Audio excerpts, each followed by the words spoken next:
Бүгін 2 апрель дерлік бардық маршруттық таксилерден айдоочулары иш таштап, каттамга чыккан эмес. Бул албетте шаар тургундары үчүн ыңгайсыздык жаратып, шаардын көпчүлүк жерлеринде унаа тыгындарын пайда кылды.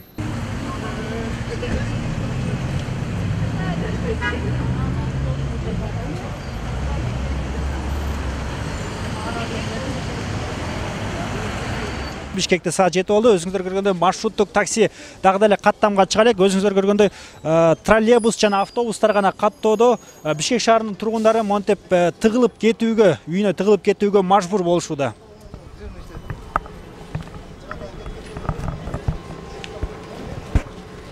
Маршрутка жок, троллейбус күтүп турат, троллейбус эме пресс болуп атат. Баягыдан бери 2-3 троллейбуско батпай калып кетти. Кетиш керек, эми кантип кетебиз? Такси менен кеткенге эми албетте каражат жетишсиз. Бизде акча кайда дейм, пенсионер адам болсо көзүн, пенсия менен жүрөбүз. Мына көппүз, эртең менен калабыз, эми караңгысыл жерге келдик. Агырга кетиш керек, кантип жетебиз билбейм, түндө барабыз го эми серөөүнө. Убакыт өтүп атат. Батпай атабыз, мен баламды аяп түшө албай атам, улам кысылыштан. А так өзүм батып кетмекмин. Ошо. Канча болду ошо убактыгын сайсыз? Bir жарым сааттай болуп калды го.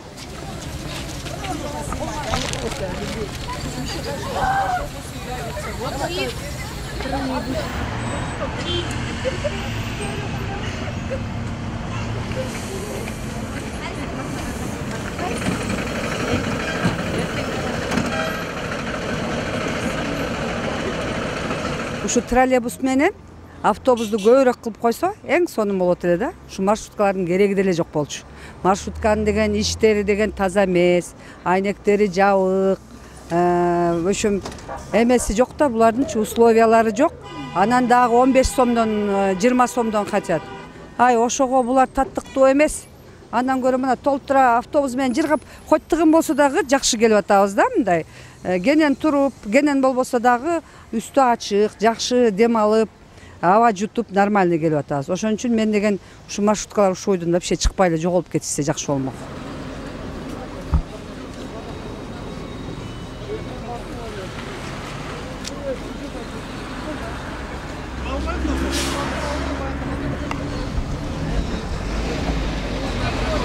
Бүгүн түшкөн маалда маршруттук таксилердин айдоочулары ушул 12-чи Кичи районуна чогулуп, Бишкек мэриясына бир катар талаптарды койгон. Айта кетсек, алар камсыздандырып полиси жок маршруттук таксилердин айдоочуларына айып салууну жокко чыгаруу, бирдиктүү форма кийүү талабын алып салуу, жүргүнчүлөрдү каалаган жерден токтотуп алып кетүүгө уруксат берүү, андан тышкары маршруттук жолду туура эмес кесип өткөн жөө жүргүнчүлөргө да айып салууну суранып атышат. Маршруттук таксилер жолдун 2-чи тилкесинен деле оңго же солго бурулууга уруксат берүүнү талап кылышууда.